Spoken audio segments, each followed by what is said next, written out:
a scene with two people in a room can be just as intense and dramatic as a giant dragon battle. Like, it's not you're not saying that this is the, even though in this episode that's the climactic scene. I think we really we feel that the big drama is like mostly between two people, and I think you'd agree with me that that's like our priority. Yeah, the giant spectacular things mean nothing unless you are invested in it, and we could do one of those every episode, and it would just get boring unless you're really in the people. You mentioned Rainice. I did want to mention the amazing Eve Best, who you just saw featured so amazingly in this episode, was going to be here. Couldn't be here tonight because of a conflict, but what a showcase for her in this episode. What a send-off. She's amazing. All right, so let's talk about some of these character arcs that we saw this season. Who was surprised? You've been through it. You've been through the first season. Who was surprised when they saw what was on tap for you in season 2? Steve, yeah. At the end of season 1, I didn't know that I had kids. So that was a surprise when I read those episodes and was like, oh my God, I thought he just loved Rainice, but ooh, naughty boy. So that took a little bit of working out in my mind. Sure.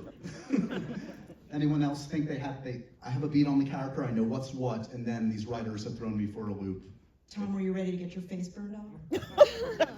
I knew it was coming. I just didn't know when.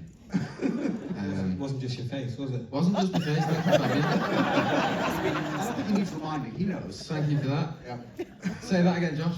I was going to say, I don't think you need to be reminded of what happened to you. No, like a sausage on a spit. It's the phrase they chose to use. Thank you for that, Ryan and Sarah. That was Sarah. I knew that was going to come. I mean, my first day on set in season 1, Ryan and Miguel took me into a trailer and spoke to me about the whole arc of it, and I was excited for that, really. I was excited to sort of feel that transformation that Egon goes through, and the hair and makeup team did a great job. How did that transformation, how did that exhaustive prosthetics process inform the performance in the second half of the season? In more ways than I thought, to be honest. It sort of affected how I moved, because it was such a tight, it was so tight on my face, and I enjoyed that, actually. I felt that was really helpful, because it restricted my movement, also affected how I spoke. And yeah, it's always good to be reminded of obviously you don't have that physical ailment, so it's nice to be physically reminded of it every time you try and move or open your mouth. So yeah, it helped in many ways. Matt, let's talk a little bit about the journey we saw Damon on the season. I mean, kind of cast out a little bit away from all your anchors from the first season. Yeah. Meeting some new folks, great Rankin and others. Great Simon Russell Beale, right at the time of my life with, what an actor and what a gent. He was wonderful. So what were the unique challenges for you think, in this second season? Gosh, there's so many on this show, really.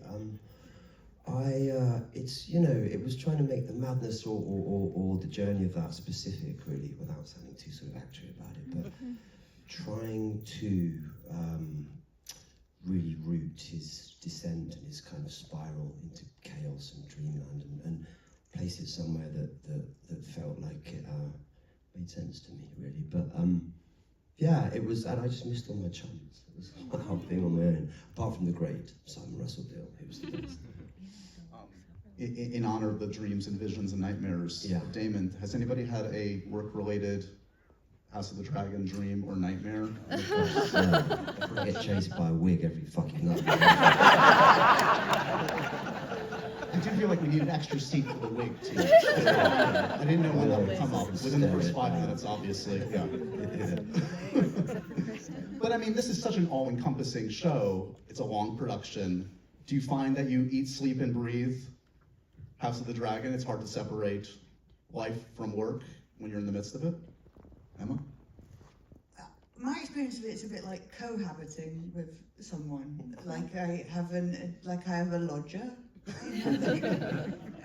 there's me in my house, and then there's sort of, you just occasionally hear someone, I don't know, using the bread in the kitchen or something. That's my experience. It's like you have to make additional space in your life for another body, and And that's that's not unpleasant. Sometimes I like my privacy, but broadly, yeah, quite sociable. Rainier's obviously on quite a journey of grief throughout this season, especially like we start off in that first episode of the season, and you have to convey a lot without a lot of actual dialogue. Did you find that challenging, freeing? Honestly, when I read the first episode and Rhaenyra says almost nothing, she says one line, I found it very, very moving as a very eloquent way of describing grief. I think, I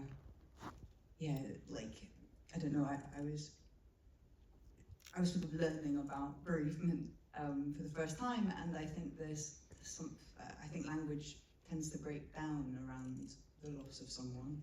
I think,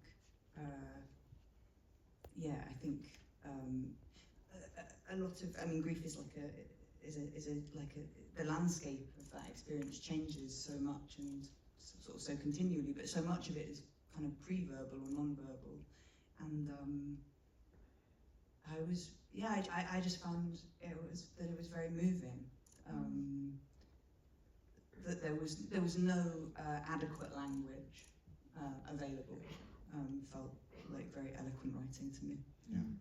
Steve, for you, I mean, there's obviously a lot of grief for your character as well throughout this season. Is that a through line for you found in season 2?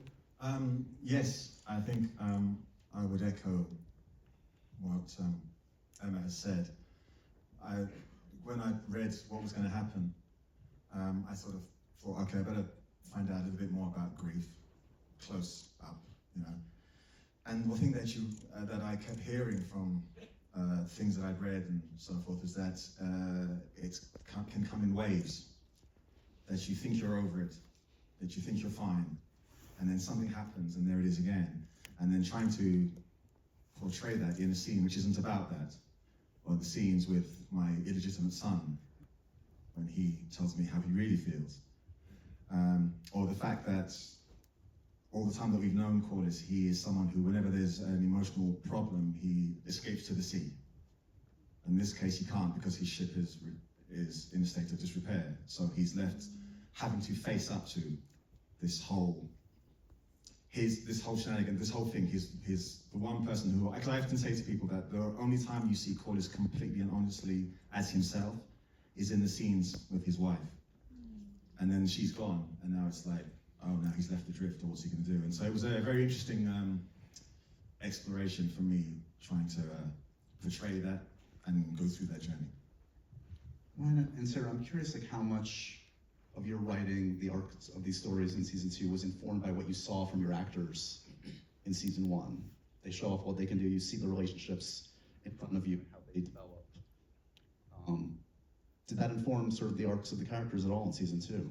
It definitely does, and once we get to, I mean, it's one of the great privileges of working on television as opposed to film, I think, is you get to spend years settling into each other, getting to know each other, and I mean, you know, when Emma's talking about the episode where Rhaenyra doesn't speak at all, I mean, we had these conversations in the room, it's like, can we do this? Is this going to be weird? And we ultimately went with it, I think, because we trust Emma as an actor. And we know, like, okay, they can pull this off. Like, we know that we can give things to them. And I mean, I don't mean you, Ryan, but now definitely knowing all of you guys so well, like, I can hear your voices in my head, and I can sort of go, oh, this is going to be really fun to give to this actor, or to see them play this. Like, I think the better we get to know each other, I think the better the show gets, and the same with the directors. And we're all sort of, I think, in a stage right now, going into season 3, where it feels like we're all pulling together and we sort of are in the same lane and we all know each other now, and so, yeah, it's exciting. Yeah, I mean, so much, season 3 is, essentially done. We start in a couple weeks. And Done writing. Done writing, yes. Very much Show not the done. first episode. Yeah. But I mean, for me, I found this with my previous television series.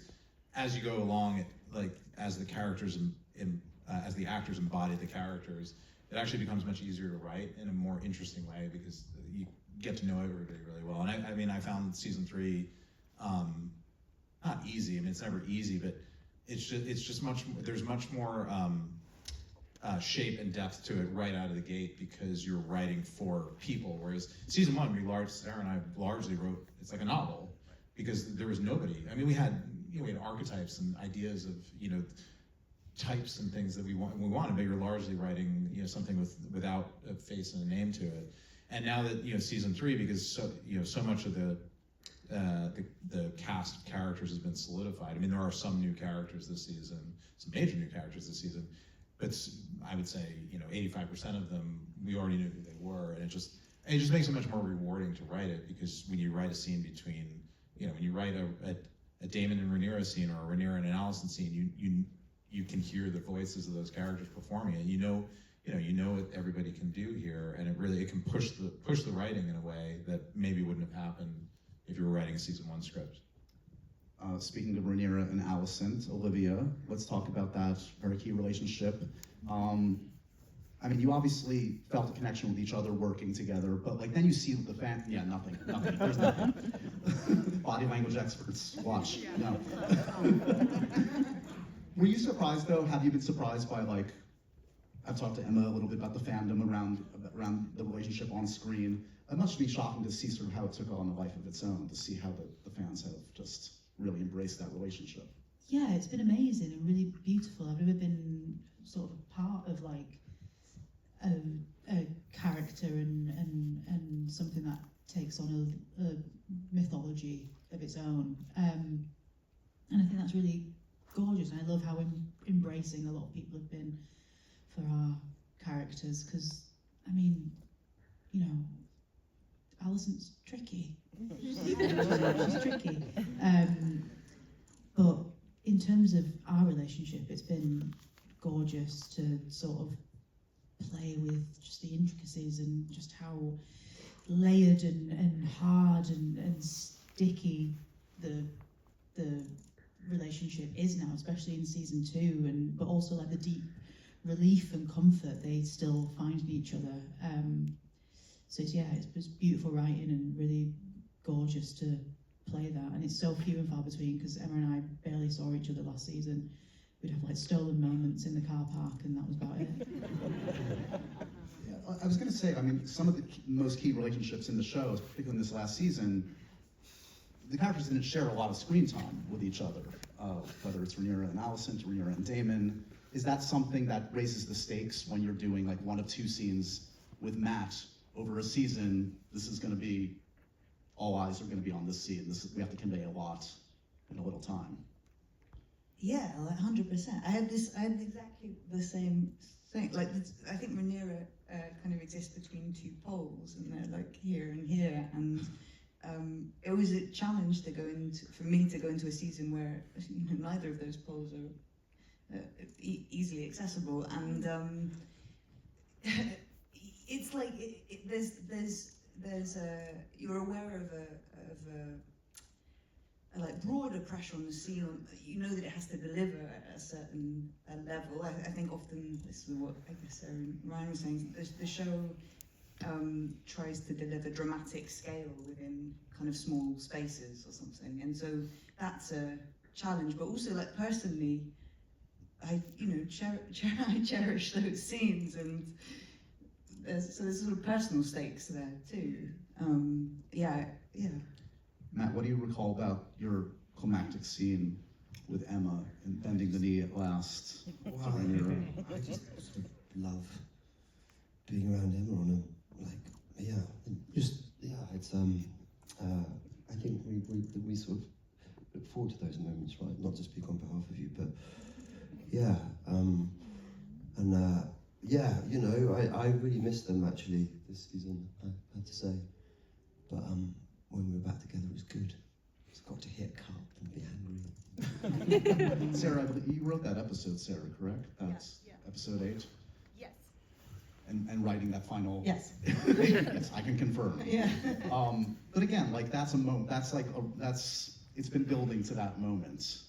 You mean specifically Rhaenyra and Alicent? Yes. Yeah, and I think that when we talked about it in theory, it was we wanted it to be like this war is boiling and there are these armies marching and, you know, men with swords and spears, but really the most consequential thing that happens is these two women meeting in a room and hashing their personal shit out in a way that is going to be incredibly consequential later on. And so, like, while all this Sturm und Drang is happening, that, like, yeah, I mean, we've talked a lot, Ryan, right, about, like, those moments in history, the things that aren't written, like the things that we can never know. So it's like, we know that this war happened, but we didn't know that it got kicked off because, like, some guy woke up one day and had a stomach ache and felt shitty and got into a fight with somebody over some things too. And you know what I mean? It's like those little things that are personal that happen that we can never actually know.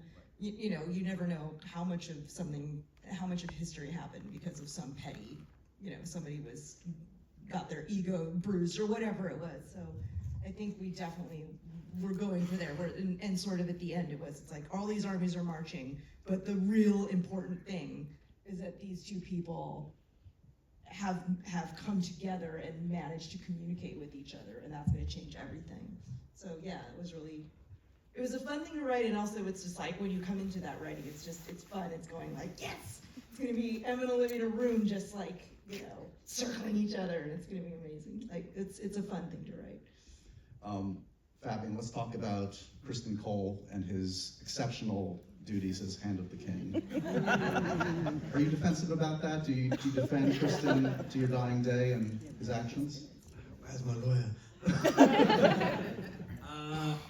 You know, it's, I guess you're always trying to like justify everything in your own head as to why he makes the decisions that he makes. And I think there's a lot, you know, we talked a bit just now about episode 8 and you know, there's a scene between Gwaine and Kristen Cole where he sort of, I feel, shares probably his most enlightened thoughts about kind of the life that he's been living.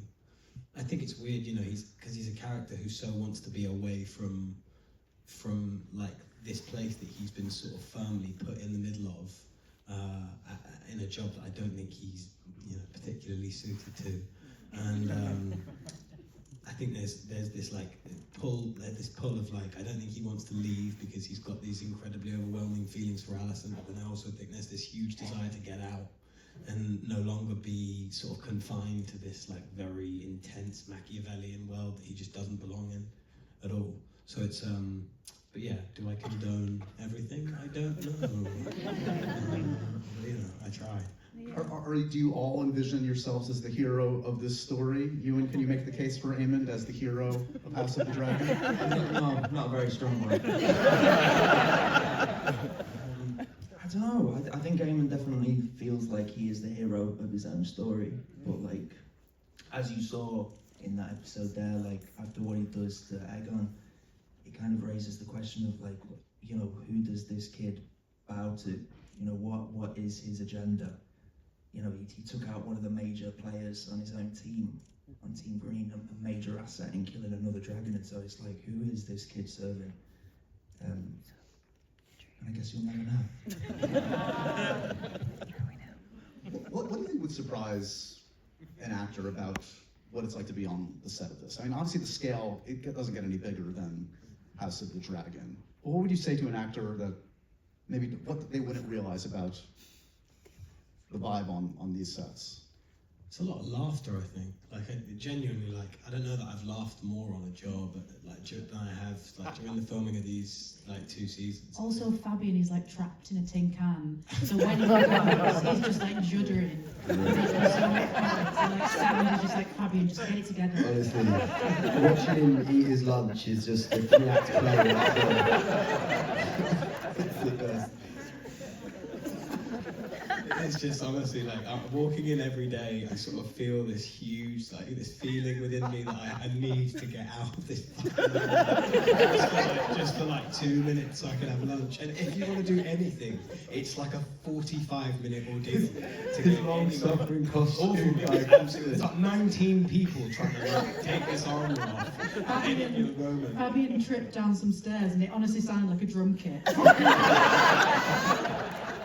He's not feeling Reese actually threw me down the stairs, like launched me because you can't really, and it's sort of, your legs feel very small when you're in this sort of square box. Anyway, so. The floodgates are open. The rest of the panel is devoted to your armor. That being said, when I talk to you, Tom, and Matt, I feel like the wig still was the one that's sticking up the most. That's still. Have you gotten over Can't it add yet, any more Matt? about this wig. I love it. I struggle with the ball cap. Just as a private thing, don't worry. But Does Damon have a crew cut this year? Is there a new hairstyle? I'm going this out and dyed it blonde, see if I can get away with it. I remember one of the first days we were talking about the bald cap, and Matt was like, "Mate, they've given me a silk one. you need to ask for a silk one." So I went into makeup the next day, I was like, I heard tell of this silk bald cap. You're like, "Oh, fucking hell, not you as well." So in the end, I just shaved my head, and so did you. So I'll just stick it on like Velcro instead. Does anybody here want to nominate a relationship, a character relationship that you're not involved in that you love watching on screen? Two characters that you love to watch just from afar as a fellow actor, as a fan. You guys are participants and fans of the show, I would assume. I have stuff to do with him, but Larry Strong, Matthew Neal, I think is an absolute master at what he does, and it's a pleasure to share any moment on screen with him. But just as an audience member, I love watching his choices and what he decides to do with Laris. Yeah. I'm excited for Gail's relationships coming up in season 3 and all being spooky, and I'm excited for that. Gail, who plays Alice Rivers. Can I just say, low-key, my funniest relationship to watch is between Rhaenyra and her handmaid, Alinda Massey. That she's low-key an absolute dick to. And it makes me laugh so much. She just doesn't like faff. Sarah, what are the most challenging scenes to write in House of the Dragon? Is there a type of scene? Is it the spectacle, the intimate moments? What are you? I mean, there's the spectacle. I'm like, here, Ryan. Like, Insert action here. yeah, insert action. I was not in the room one day, and I think I received room notes with there was a description of something that was happening, and I think this was a season 3 thing, and then the room notes are all, it's a black and white, Word document, and then there was just a thing highlighted in pink with music notes on either side of it that said, "Have fun, Ryan." Maybe it was a big war. It was like big battle scene happening. Yeah. I think the hardest things to write, though, honestly, are the small council scenes. Yeah. Because there's like 8 people in there. Yeah.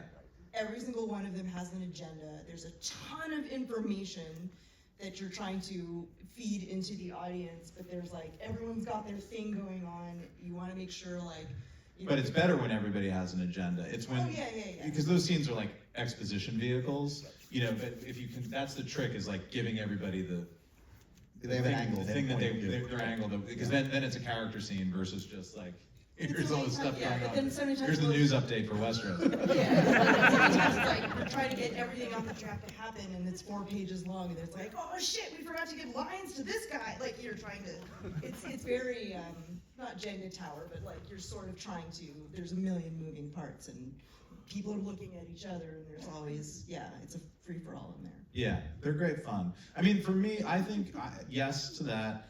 I think they're the scenes that for me are the most challenging for all of us are the scenes that are kind of what I would say traditional. Sexy. Yeah. I know. Lean into it, Ryan. Lean into it. The scenes that I would say are kind of traditional genre scenes, fantasy scenes.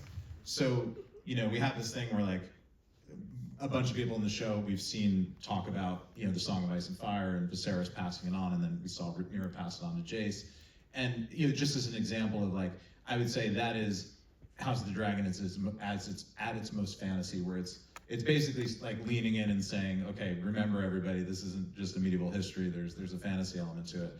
But because our show, I like to see our show as something that is a genre show that's subverting the genre at the same time.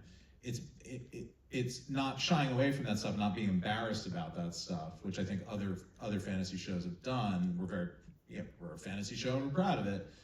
But how do you dramatize that in such a way that doesn't feel like you're doing the sort of young adult fantasy novel thing, and how do you make it driven by character and make it surprising and unexpected, while also delivering on this thing that the audience loves, which is the idea of prophecy and myth and legend, and I think those are very tricky to do, because you want it to be there, but you also want it to be great and interesting and unexpected at the same time.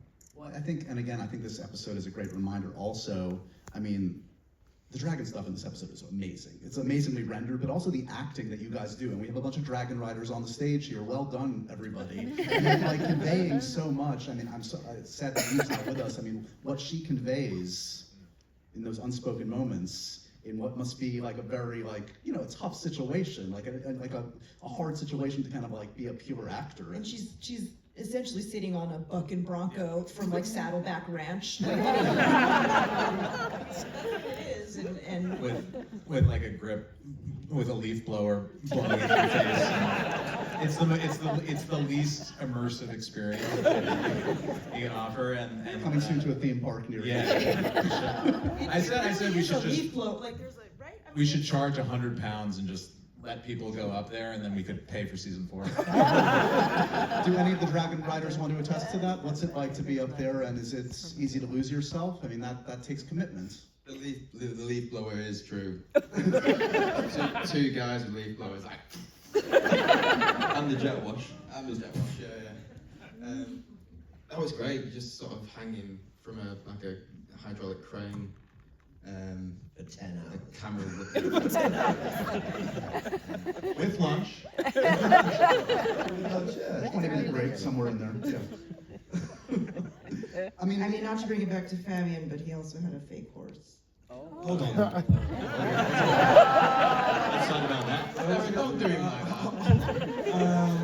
My There was more 122 going on hours on of the horse fake riding horse than on lessons, actually, they did come in. I did ride for brief moments. And I'll tell you something, it might look like I'm not working quite hard on that horse that's walking, but the armor itself. Just saying. who among your amazing cast asks the most questions of you? Who's got the most, perhaps, notes, ideas, in a helpful way? You know what, I have to say, our show is. I don't know if they're here tonight. It's convenient. Let's rank this group. No, but I mean, our show is. Of the shows that I have worked on, our show is unique in this. I mean, we do read-throughs before the show, and before we start shooting, and we actually welcome thoughts, and it's a very collaborative medium in which, it's not, okay, what do you want, we'll do it, but it's more like, let's talk about where this comes from, and is there anything that's missing, and we sort of welcome that collaboration, because we are working with really smart people who have thoughts, and the cast is so huge that it's like, we're not going to be able to think of every tiny detail, so it's really useful to, have our actors come and talk to us about, how they feel about stuff. So yeah, we actually, and Ryan, it's like, most showrunners don't do this, but you actually, I think Ryan's really great at, like, whoever's got a great idea, like, you're very welcoming of all of that, and I think that's a good atmosphere. Yeah, thanks, Sarah. I See think me later. you got it. I think because of the nature of the show, and it takes so long to shoot. I mean, between prep and shooting, it's a year. Right. You actually do have a really long time to.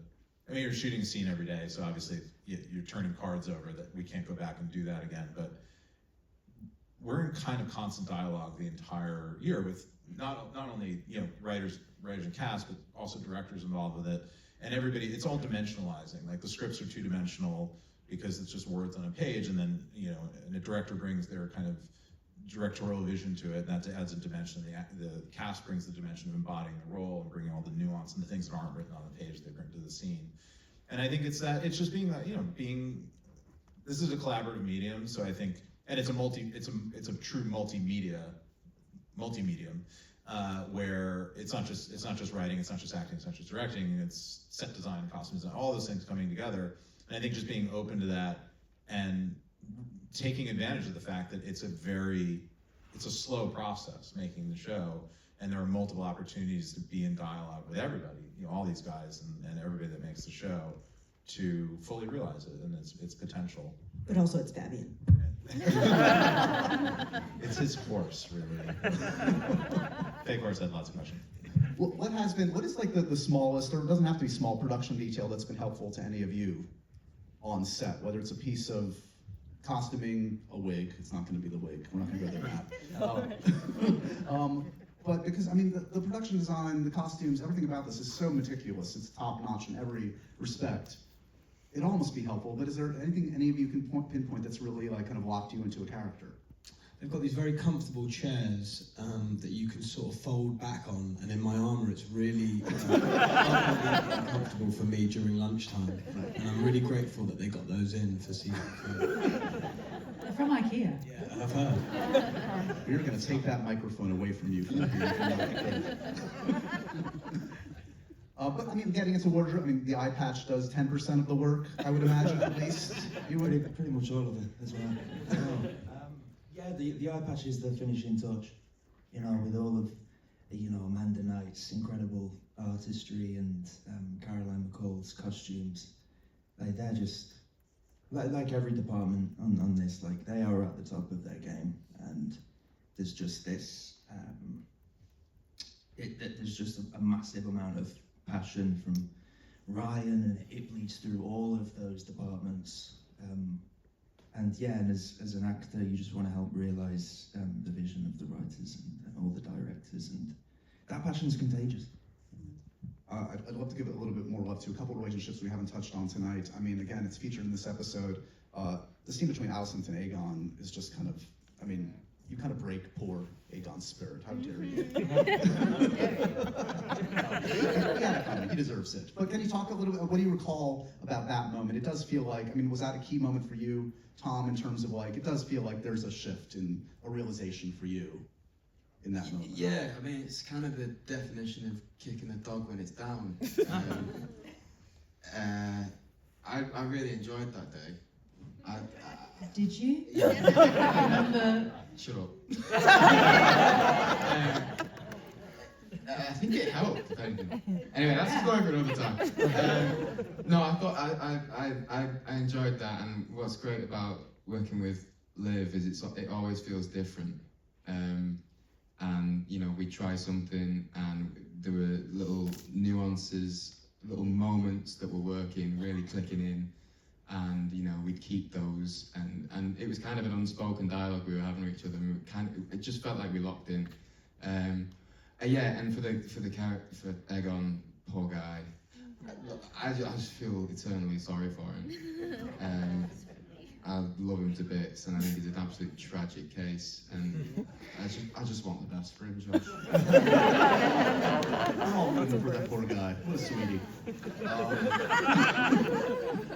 Olivia, do you have a perspective on that relationship, that scene in particular? I mean, Aegon's her biggest disappointment, and that's really hard to sort of like. Sorry, but yeah. So I think it's really hard to sort of like confront that realization as a parent, even though I'm not one, and I'm trying to act like I am. And Tom is, my age. But hey, it's fantasy, it's fine. But yeah. Embrace the fantasy. But yeah, I mean, she had all these hopes, and she thought she could steer and mold this king from the wings, but he's incapable of taking direction, and his big ego and his massive insecurities just sort of overtake. Emma, could you speak perhaps a little bit about what you think Rhaenyra sees in Mysaria? Yeah, she's really hot. I really like. I think the way that relationship is plotted is really smart and really interesting because they begin as two people who are, I think, deeply suspicious of one another. And they're both women who have developed skill sets to, I think, in the main, navigate and manipulate men. And those skills, those skill sets are not actually designed to be used on other women. And so there's also there's like a vulnerability. There's like a great threat there. I think it's certainly from Rhaenyra's perspective. And I think she's surprised by the intimacy that develops. I think Rhaenyra is like she can't survive well as a sort of sole agent. She requires partnership for survival, and you sort of, I think, see this a bit across both series. Like when one person's out, another person's in, and it's quick. It's like she couples with people. She sort of drags people really, really close, and ultimately asks too much, and relationships explode, etc. But I think in the case of Messiah, it's like I think it comes as a surprise. I think, and it's almost maybe it's like a little healthier than some of the relationships she's had previously. There's like mutual respect involved. It's like a radical new experience. Yeah. I would imagine, I mean, we're talking, this is just, a fraction of your ensemble. It's a sprawling show, and that's a challenge for you guys, but it's also like, what an advantage to kind of like, on each episode, to like mix and match and to kind of like collide all of these conflicting views, these complex shades of gray against each other, and then see what emerges. Yeah, exactly, and that's I mean, I think that's the thing the original series Game of Thrones did really well was it sort of built these relationships and then it separated people through space and time, and then would also bring them back together, and they would come back together in a having experienced these things on the battlefield or whatever by the pressures of the war and the situation they were in. They come back together, changed, people are different, slightly evolved, and the relationship would change as a result. And I think we've had a lot of fun playing with that in this, and also combining people that we saw Missaria interact a lot with Daemon in season 1, so we got a sense of her character and Daemon's character through that. But then you put Missaria in contact with Rhaenyra, who also has a relationship with Daemon, and they're more mature characters at that point because they're both older and have experienced more, and it just makes it more interesting. And I don't know what the stats are on season 2, but Sarah did a intimidating count at some point for season 3, but we have 19 point of view characters in the show. And when we say point of view, it means like a character can have their own scene without another one of the characters in it. And we try to be fairly rigid about who are POV characters in the show because it helps keep your arms around it, so it doesn't feel like you're all over the field all the time, and it feels like you're seeing the show through a certain POV. But that's a lot. It's exciting because it's a lot to service, and it gives you a lot of opportunity to do those recombinations. But it reminds you how it's a multi-ensemble show in a big way. But it also demonstrates and dramatizes how the sprawl and breadth and scope of this epic story that we're telling. Our writer's room boards basically look like those serial killer hunter bulletin boards with like threads, and they're like, who and what's going The Charlie Day meme from Always Sunny. I would imagine also as the years go by, you're kind of learning more and more about like how to adapt such dense material. George's words, George's world has such a density to it, and like how to, the license to change and not change, what's important to the television medium that doesn't necessarily, serve you to adapt. What have you learned kind of like as you go into season 3 about adaptation? Yeah, I mean, look, it's a constant adventure, and I mean, it really is, it is our it is it is our cross to bear in a way, because you're working with this beloved world, this beloved work, which is a history book. I mean, Fire and Blood, unlike the original series, which was a kind of traditional narrative, Fire and Blood is a history book. So it's these many times sketches and descriptions of these historical events, sometimes intentionally without context, because that is I was the going way to say it's history comes. kind of the opposite of dense, actually. Yeah. Like The world is dense, but the information is not necessarily. Yeah. Yeah. So and that's the thing, and it's like we're trying to provide an objective POV on a series of historical events that were described by 3 different fictional narrators, and they conflict with each other and whatever. So we're trying to find this.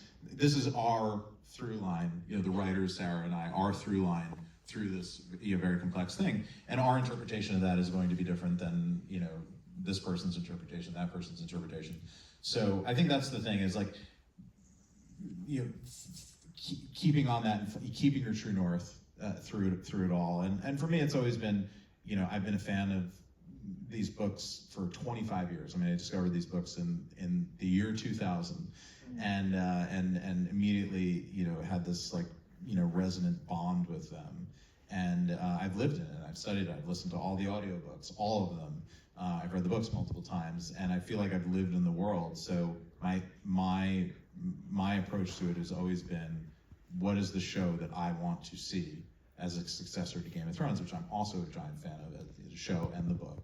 And that's been the true north of it. And there really is no one way to adapt this. There is no one true adaptation of this particular story, because of the nature of the way it's written.